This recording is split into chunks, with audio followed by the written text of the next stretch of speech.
If not, if you have a Bible this morning, I want to ask you to turn to the book of 1 Samuel chapter 8. And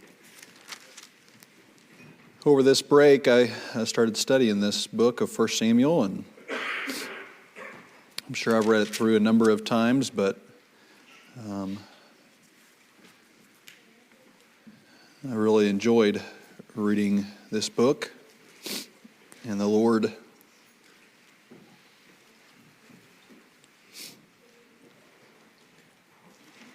spoke to me through some of these scriptures and passages, and I so appreciate that. Great encouragement to me. And it may, I may preach a couple weeks from this book. There were just so many things that the Lord spoke to my heart. I had a hard time knowing what to say this morning and limiting that. But I'm going to try this morning from 1 Samuel chapter 8. And I may skip around just a little bit in this chapter. We'll see. Let's start with verse 1 of our reading today. It says this: "And it came to pass, when Samuel was old, that he made his sons judges over Israel. Now the name of his firstborn was Joel, and the name of his second, Abiah. They were judges in Beersheba. And his sons walked not in his ways, but turned aside after lucre, and took bribes and perverted judgment. Then all the elders of Israel gathered themselves together, and came to Samuel in Ramah. Said unto him, Behold, thou art old, and thy sons walk not in thy ways. Now make us a king to judge us like all the nations. But the thing displeased Samuel when they said, Give us a king to judge us. And Samuel prayed unto the Lord. And the Lord said unto Samuel, Hearken unto the voice of the people in all they say unto thee, for they have not rejected thee, but they have rejected me, that I should not reign over them. According to all the works which they have done since the day that I brought them out of Egypt, even unto this day, wherewith they have forsaken me, and served other gods, so do they also unto thee. Now therefore hearken unto their voice, howbeit yet protest solemnly unto them, and show them the manner of the king that shall reign over them." So I'm going to skip from verses 10 through 17, I think. But I want you to notice in 10 through 17 in your text, if you look at verse 11, in the middle of that verse, it says, He will take. And this is speaking of the king. And then if you'll notice verses 13, 14, 15, 16, 17, they all say, and he will take, and he will take. And so whomever the king is going to be, which we know is going to be Saul, we can see that he's going to be taking from the people. Verse 18 says, And ye shall cry out in that day because of your king which ye have chosen you. And the Lord will not hear you in that day. Nevertheless, the people refused to obey the voice of Samuel, and they said, Nay, but we will have a king over us, that we may also be like all the nations, and that our king may judge us, and go out before us and fight our battles. And Samuel heard all the words of the people, and he rehearsed them in the ears of the Lord. And the Lord said to Samuel, Hearken unto their voice, and make them a king. And Samuel said unto the men of Israel, Go you every man unto his city. I'll conclude our reading this morning, and I want to get back to some of the things in this passage. There's so much in this passage that could be brought forth today, and I'm sure that I'll do it an injustice to what it should be done. And I pray the Lord will speak to your heart in reading all this passage. But the title of our message this morning is When Everything Fails. When Everything Fails. Now, in reading across the book of 1 Samuel,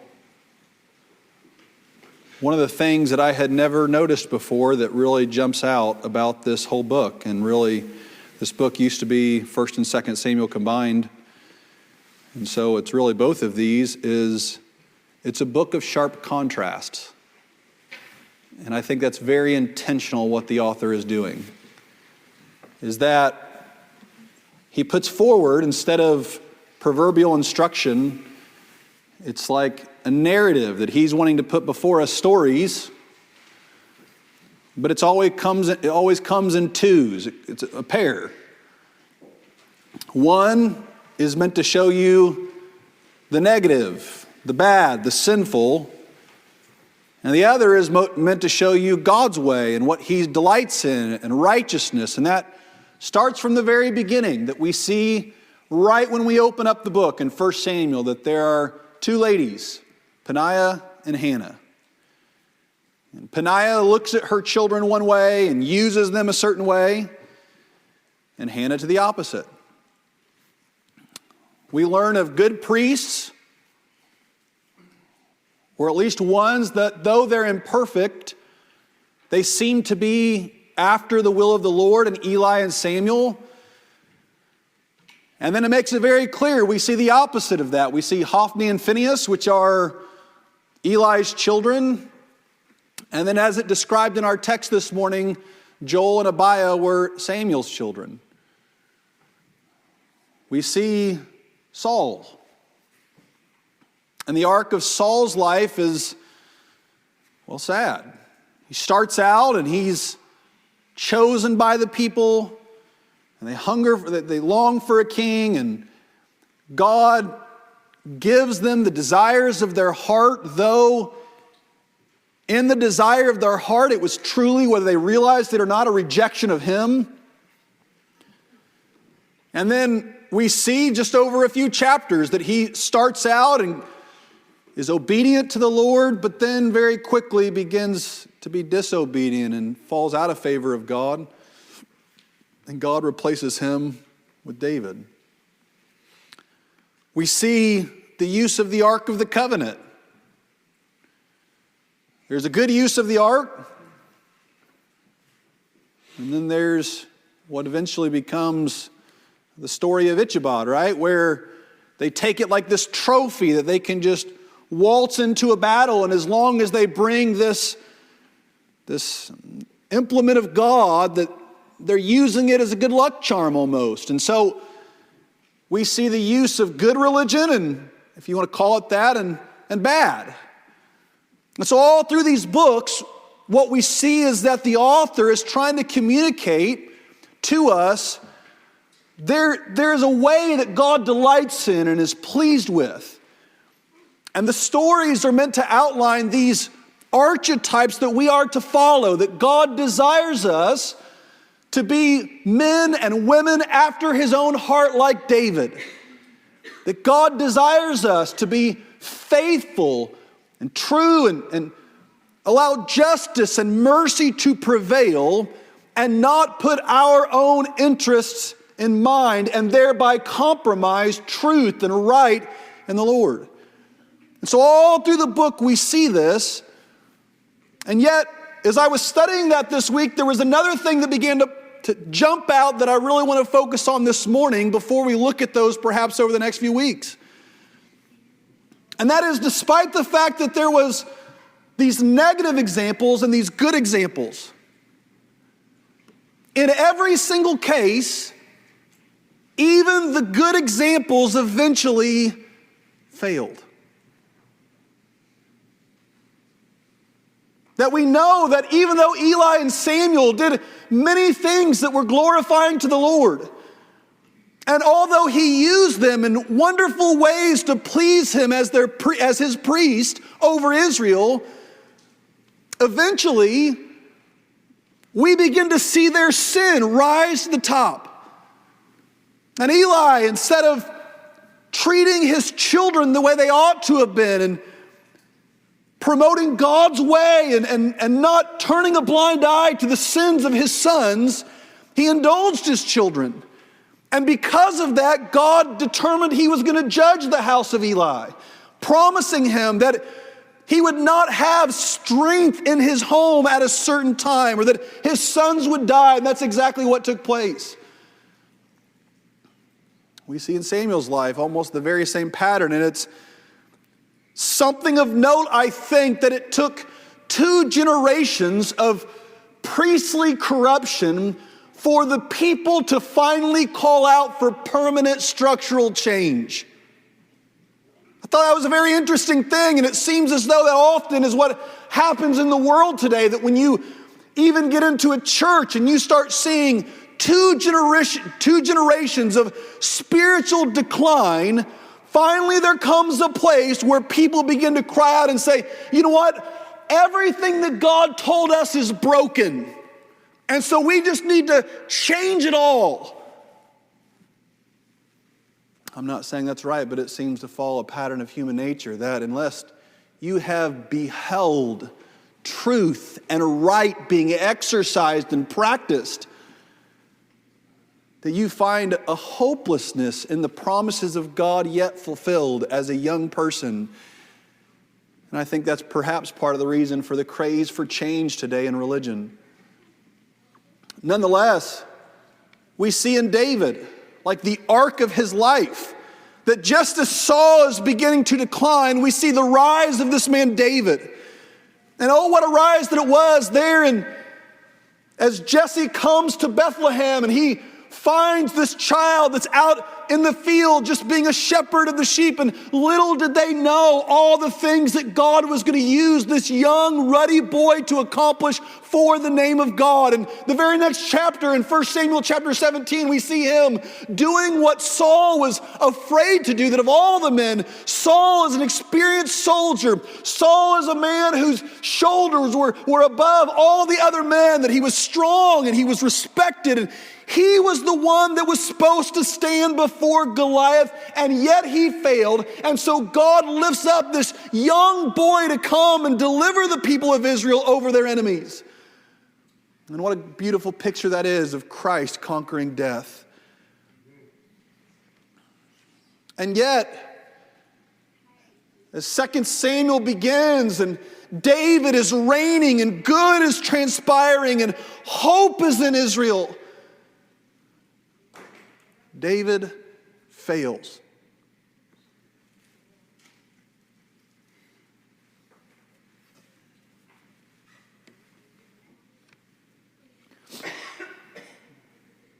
And I was reading about that, and it just saddened me so deeply. These were real people. There was real cost to failure, just like there is today. There's real cost. David, one of the great men of the scriptures, having done so much for the Lord, and yet from the moment that he sinned, his life, his family, his kingdom was changed forever. I got to thinking about how every man in the Bible portrays is that way.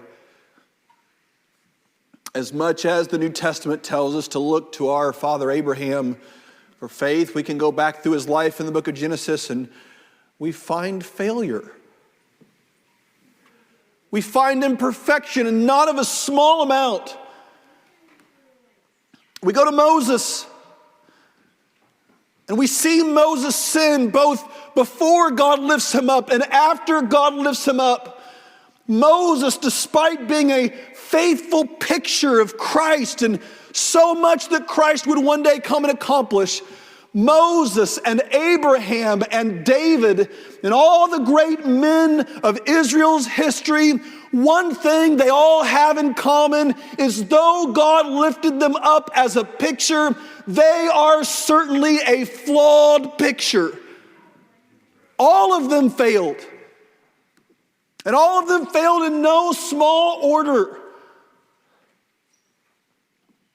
And I believe that 1 Samuel is full of these two paths that you can take, and it no doubt shows us that he wants us to be like Samuel, and God wants us to be parents like Hannah, and God wants us to be to follow and emulate the kingship of David as opposed to Saul. And perhaps over the coming weeks we'll talk about some of those things and the qualities that they showed and the faith that they showed.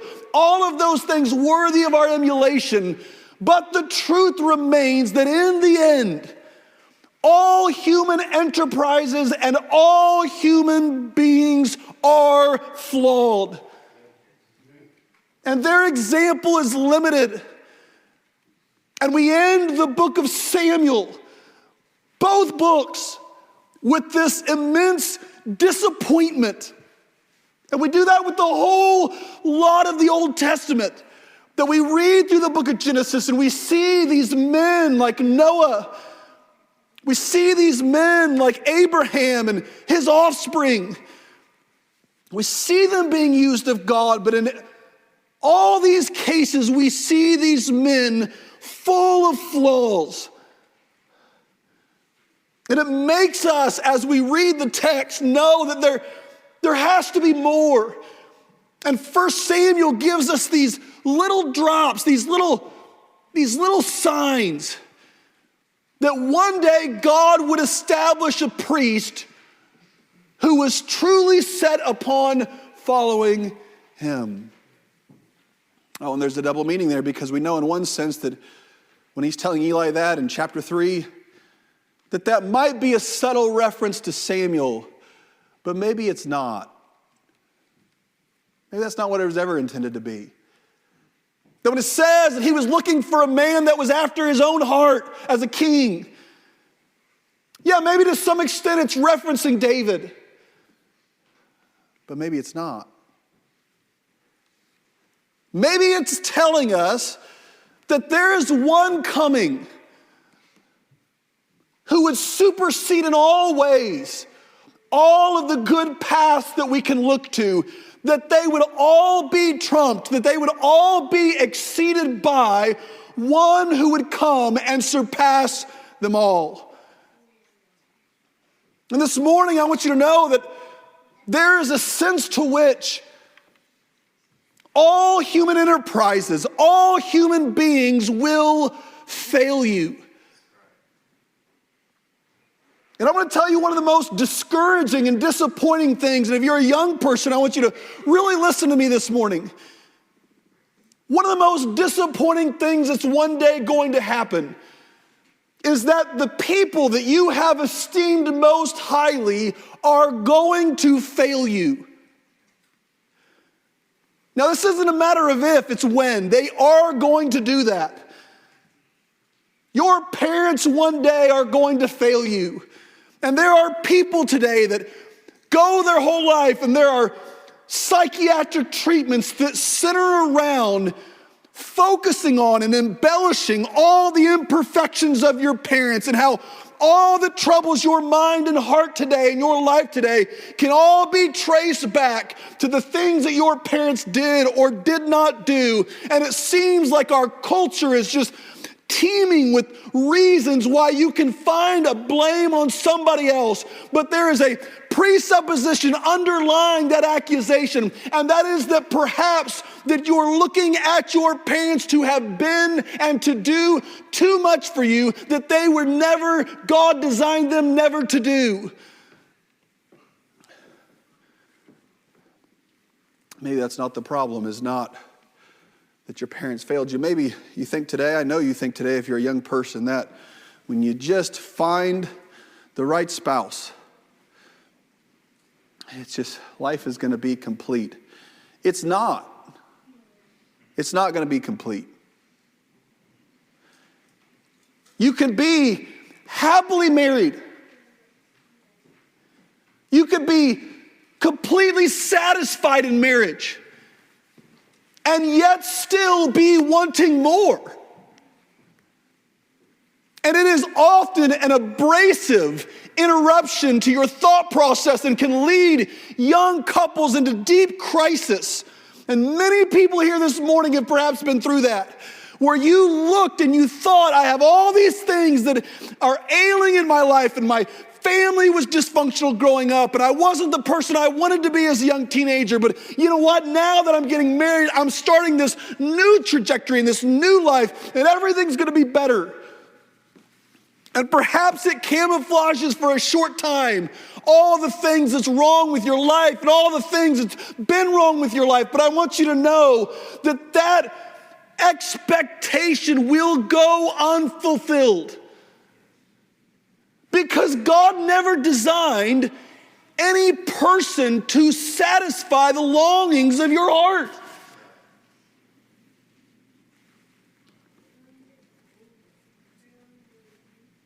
I think of the sorrow of Hannah.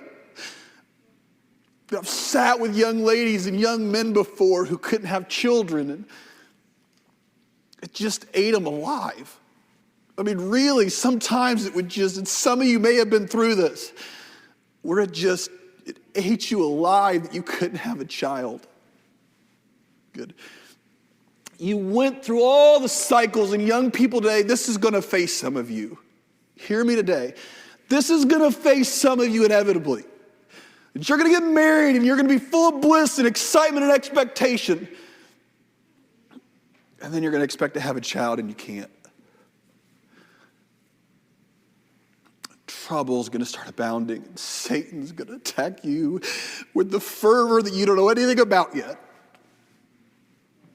And you'll be tempted to be divided and to blame and to question God and to do all number of things. Love, as 1 Samuel chapter 1 starts, that Hannah is she's bringing that before the Lord.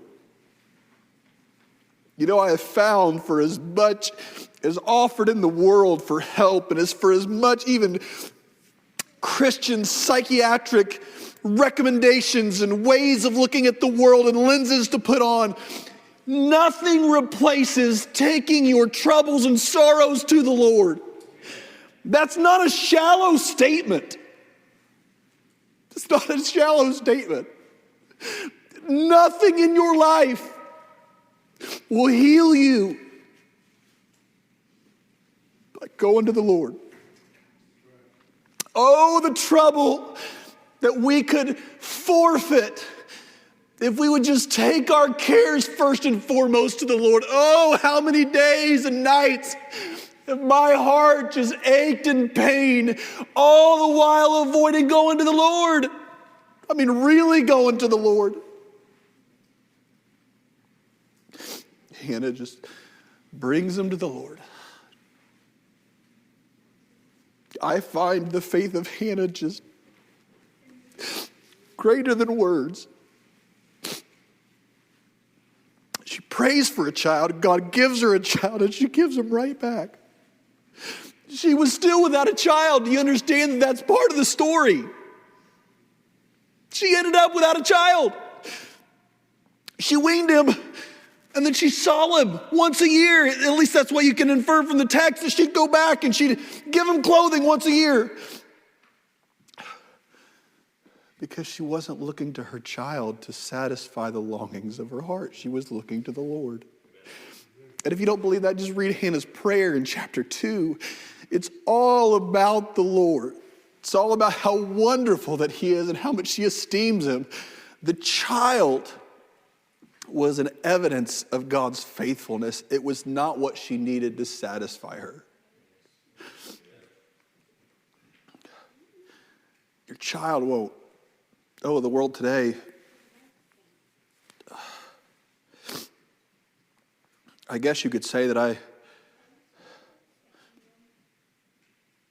from an occupation standpoint, have what I always wanted. I wanted to be a full-time pastor. Here I am. And I thought that would satisfy some things on the inside. It is no fault of anybody else's. It's wrong expectations, you know. God didn't design any occupation or amount of money to satisfy you. So a couple years in, I went through this 6-month period of disappointment. I loved being the pastor here. I loved being here. But I had cracked it up to be something God had never intended it to be.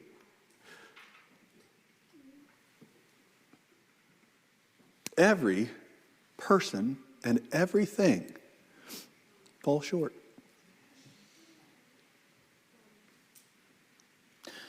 The degree to which God can teach us that, I think today very often people get disenchanted with God because of religion and church failing them.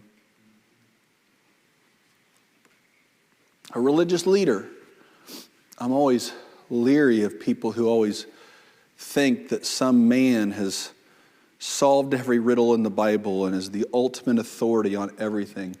He's not. I've seen before, in churches before, that when a pastor resigned, it was like the end of the world. And it made you had to wonder, where was their trust? Was it in him? Or was it in the Lord? You see, we can see that emanating out of this book is realization that not only are there good and bad, and in the text that we read this morning, it shows us this meta-narrative that goes through the whole book. What that means, a meta-narrative is something that's like, it's the undercurrent, it's the underlying theme that is going throughout the whole thing, though it's not so always explicitly said.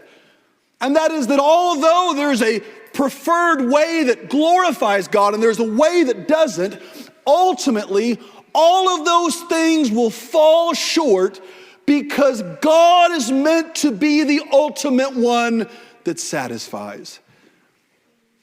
I want to say this. You know what? There's going to come a place too where not only do you recognize that everybody else fails and everything else fails, you know what? It's really devastating when you realize you fail. Now, I mean that in a very particular way. When you fail you. Like all of us, in some sense, have these desires that are on the horizon, things that in our life we want to accomplish, and ultimately the person we want to be. The aspiration of our heart, even if it's well placed. My mind is struck and thought this week and felt great connection to the story of Adoniram Judson, how all throughout his life, it seemed as though that his desire was to do the will of the Lord. And in many ways, it was. In 1812, he and his wife, Ann Judson, there they set out from the East Coast and they go around the world and they're the first missionaries for America. And you've heard me tell the story before of all the danger and the trouble that they went through. They get there and they start a mission and eventually people are saved and persecution occurs and all these terrible things happen. But there's a moment amidst all of it that I was 17 the first time I read it, and it was gripping. It's still gripping. Where he realizes that beneath all of those sincere, genuine desires to do right, when good was present, there was this evil present inside of him.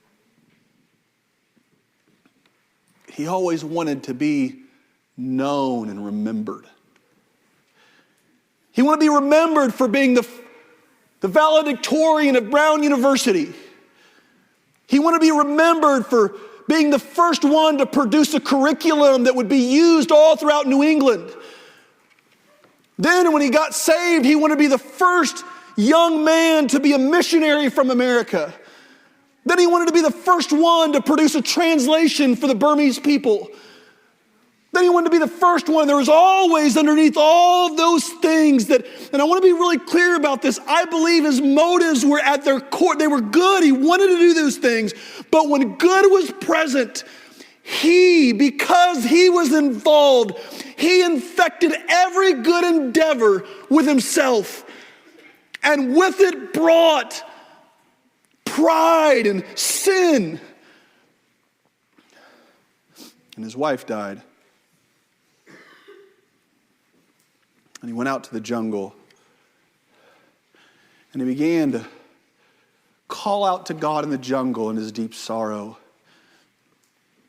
And the Lord showed him that the only thing that would have gotten his attention, only thing that would have brought the scales off of his eyes to recognize that the glory does not belong to Adoniram Judson, the glory belongs to Christ, was that it had to take the person away whom he valued most. And there he sat in that jungle, that tiger-infested jungle, careless of whether he lived or whether he died,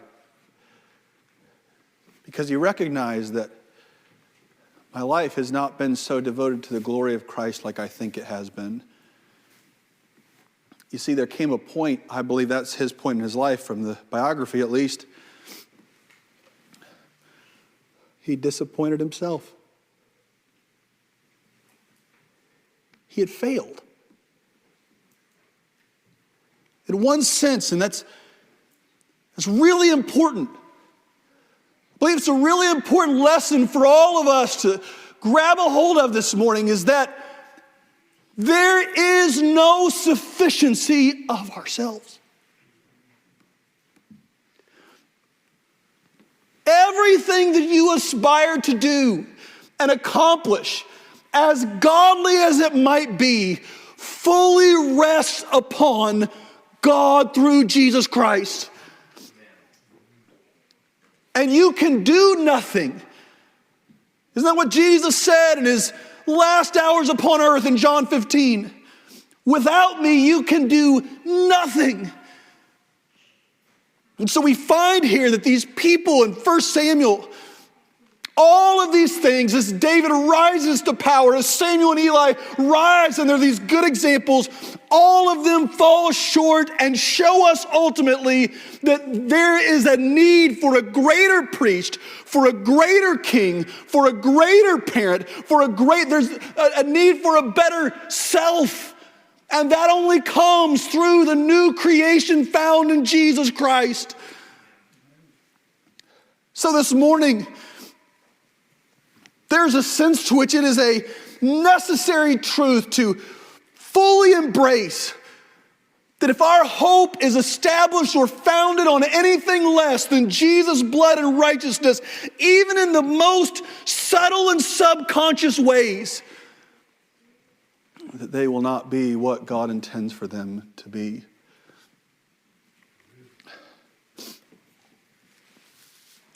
I think there is a point in spiritual life where, and how do I want to say this? Okay. I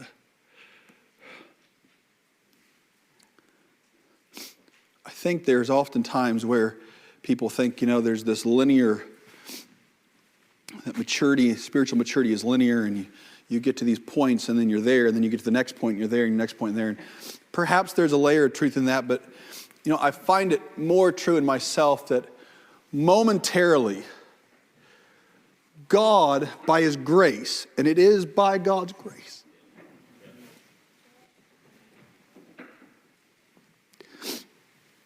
he helps me to perceive, but that also,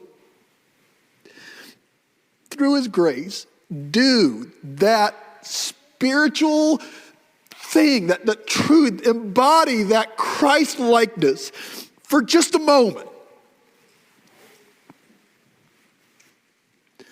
And then I retrace, and I go back to me. And he allows me again, just for a moment, to perhaps a different spiritual truth, to actually have faith, which, that's hard. Man, the call of faith, where it says the just shall live by faith, if you really go there, man, that's hard. I mean, preaching it's so easy because there's so many examples. You don't have time to even study for 100 weeks. But man, to exercise, here's the promise, now God says do it, and everything in your flesh just contaminates that whole thing. And if God, by his grace, helps you to just do that, And in that moment when that's happening, you recognize how dependent you are upon Christ. Because you've tried 100 times of your own strength, and of your own religious finagling, You try to do all these religious activity to conjure it up. But if the Spirit just breathes into you that, I imagine it for him, it's like when he says, Lazarus, come forth. It's like he does that inside of us. He says, Christ, come forth. Out of me, Christ, come forth. And for just a moment, I'm able to be the David and the Samuel and the Hannah for just a moment. Then I retrace. And that retracement, man, it's not for a moment, is it? It's not for a moment. It lasts so long that you forget if it's even possible to have what you had. Do you know what I mean? And I read 1 Samuel and it just screams. If you stop at this, you're hopeless. But then you turn to the New Testament and you see that the Word became flesh and dwelt among us. And the same Spirit that raised up the body of Christ desires to raise up our mortal bodies, to enable us to live beyond what is humanly possible and to perform those spiritual duties, those spiritual callings that we cannot of ourselves do. And even when we're doing them, we're laced about with all this sinful flesh, and yet, because of the grace and power of God, He allows us to be partakers of His blessing and His goodness, and to become vessels of honor wherethrough the Holy Spirit comes to do some measure of good in this world. And oh, what a blessing that is. It comes through trial and tribulation. It comes through pain and suffering. And listen, I think the greatest pain and suffering is not the pain and suffering of the circumstances. It's the torments of the soul against itself. Like the thing that is, when I'm in a place with the Lord, the thing I lament the most is my flesh. The weakness and the sin of my flesh. It's amazing to me that I can be in a horrible circumstance and all of those things fade in light of the weight of my flesh to the spiritual man within. That those things are light afflictions in comparison to the nature I have that weighs down the Spirit of Christ dwelling within me.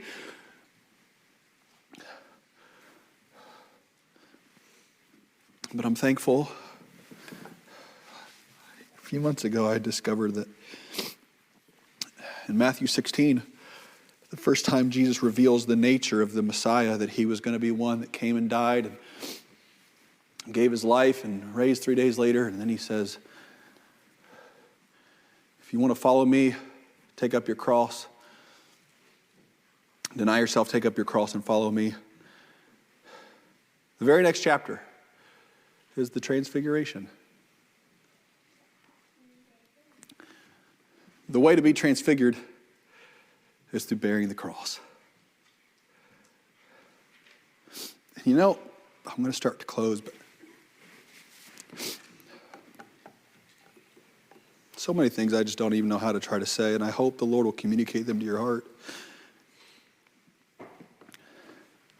The motif of bearing your cross, that symbolism is a very clear and effective way to communicate the idea. But carrying the cross feels nothing like the idea. bearing the cross of Christ in your life and in mine? It's nothing like the idea expressed on a Sunday morning. It's more like what Jesus experienced there in Gethsemane, the agonies. That's the cross.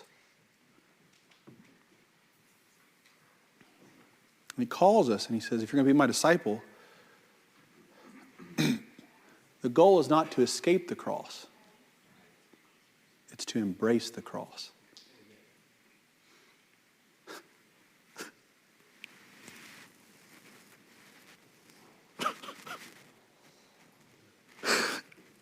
But I don't want the cross. Everything in my flesh doesn't want the cross. But there's no way to the resurrection but through the cross. This morning, as I read 1 Samuel, there was this longing in my soul for the man Jesus. All men fail. All institutions fail. That was another thing that jumped out to me. Man, is it true there's not a perfect church? And I'll even say this, there's not a perfect denomination either. There's just not. There's not. It's all full of sin. It's all because it's full of me and you. But there's a perfect man. He wants to be with us. I just can't. That's just too much. Why would he want to be with us? But he does. What a testimony to his greatness, that a perfect and a holy God would make provisions to be able to dwell with men. And yet that's what he's done.